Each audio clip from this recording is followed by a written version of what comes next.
from Spain, they'll doubtless soon be hired for other ships. And Australia can do nothing about it except watch what's happening in the Southern Ocean.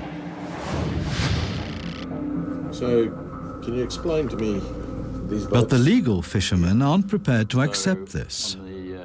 They're ready to pay for more information if they have to. Liho's fellow master from the Lena takes the bribe and tells all. The Sunhope pirates have planned everything to perfection. Directly to you all every day, or how did you know when? The informer marks on the charts where the best fishing grounds are and the course they follow. Everyone has a specific task. There are more than 10 ships sailing for Sunhope alone. There's an actual withdrawal strategy, refueling boats, and a watch system to warn the fleet in good time to escape the patrol boats. Following the interview with our informant, there was a real shock to us. And so we started by employing special investigators to prove what it was that he was saying was true. We worked on the political system to get the Australian government to put more money and effort in. And we spent about $2 million setting up various approaches to combat illegal fishing. The information about the fleet of pirate ships came at a high price, but achieved virtually nothing, because the fishing pirates have little to fear from the fishery authorities. The naval deployment in the battle against the pirates was an exception, as the pirates know only too well.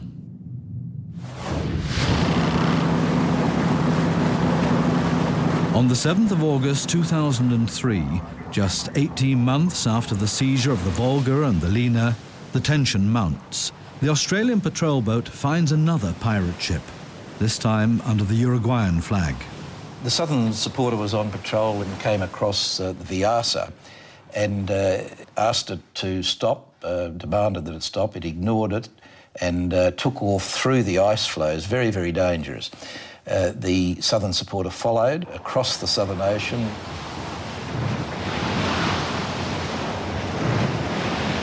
The chase that ensues will be the longest pursuit of pirates in modern maritime history.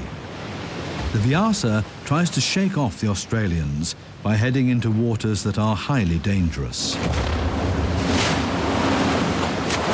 The Southern Supporter is pushed to the limits of its capabilities. The Australian Navy can't help here, it's not equipped for ice. It was getting to a stage where it was running out of fuel.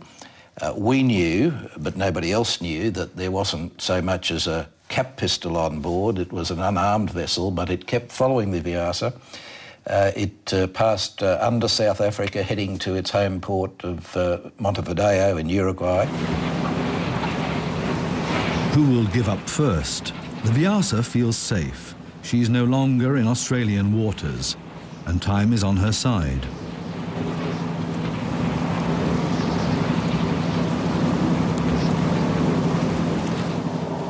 In 21 days, they cover 7,200 kilometres. The blue line is the Australian patrol boat, the red one the Viasa. We then called upon the South Africans, and I phoned the Environment Minister in South Africa, who very kindly helped by making a crew, an armed crew, available to close in on the Viasa. At the same time, the British government sent an armed fisheries patrol vessel out of the Falklands to also try and head off the Viasa. On the 27th of August, things come to a head. Viasa, this is the Southern Supporter. I currently have the South African ship stationed ahead of you. I am currently on your starboard quarter. There is a British ship closing from the south at approximately 15 miles. You may wish to check your radar to verify this. If any of my officers are injured or killed as a result of your action, not only will you be facing charges of illegal fishing, but also charges of manslaughter or murder. Do you understand me? Over. The Viasa remains silent, pinning its hopes on the bad weather. But the following day, the sea is calm. An armed detachment of South Africans crosses to the Viasa and boards her.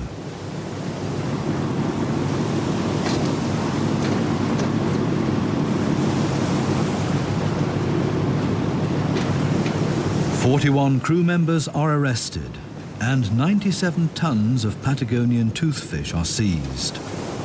Now the Australian government goes on the attack. It was that time that I took to Cabinet a proposal to get our own armed vessel that did have an ice capacity that would be much safer in the Southern Ocean. And with help from Customs, we got this vessel, the Oceanic Viking, put some decent weaponry on it, and it now patrols our waters. By November 2004, the ship is fully operational. The fisheries inspectors of AFMA undergo tough training. They have to be in top form, like the Marines. A new chapter begins. Together with the Navy, they practice boarding pirate ships. John Davis is in the thick of it. They're trained in hand-to-hand combat and in using weapons.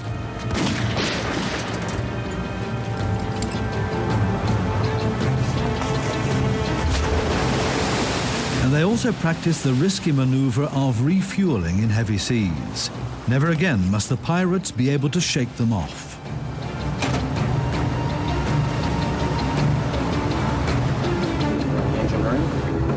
State-of-the-art reconnaissance equipment is on board. Cameras that reveal painted-out ships' names and show whether the crew is armed. When the ship goes into service, the minister announces, "Those Patagonian toothfish pirates who think that guns are just window dressing will simply be blown away by our response."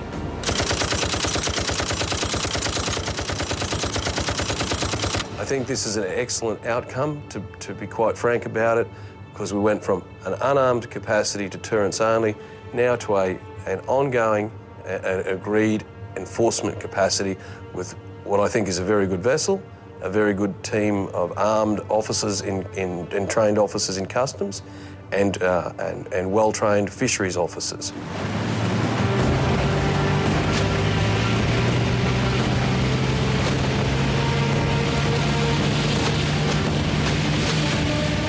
They're now practicing boarding using impounded pirate ships, like the Maya 5, which has been in Australian hands since 2004 and is berthed in Hobart, Tasmania.